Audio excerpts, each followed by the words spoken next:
যারা মা বেঁচে আছে বাপকে বিধবা দেখিয়ে বিধবা ভাতা তুলে খায়, আপনার ফাটা নষ্ট করতে তার বেশি কোন টাইম লাগবে না।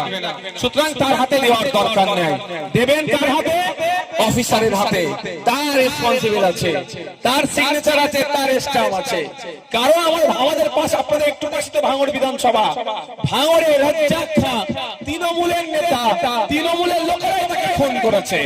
তাই আমি ভরসা করব কি করে? এখানে যদি কেউ এসে বলে তোর ফর্মটা দেয়া আইন আছে, আমি জমা করে দেবো। আইনকে আমি শ্রদ্ধা সম্মান করি, কিন্তু ভাই আমি ওই কাজ করব না। খেয়াল আছে যখন আবাস যোজনার ঘরে ঘরে জমা দিতে হয়েছিল, কি বলেছিল সবাই গিয়ে? কি বলেছিল? ভিডিওতে গিয়ে বাক্স করা আছে, জমা দিয়ে দাও। অনেকে জমা দিয়েছে, বাক্সের মধ্যে ঢুকিয়েছিল। কেউ ঘর পেয়েছে, তার পরিবার থেকে বৃত্তশালীরা পেয়েছে। আমি লড়াই করব বলেছিলাম, কিন্তু লড়াই আমি একটা জিনিস একটু এক্সট্রা পিছিয়ে গেলাম। পরবর্তী অন্য ভাবছি আমি। আপনি বলুন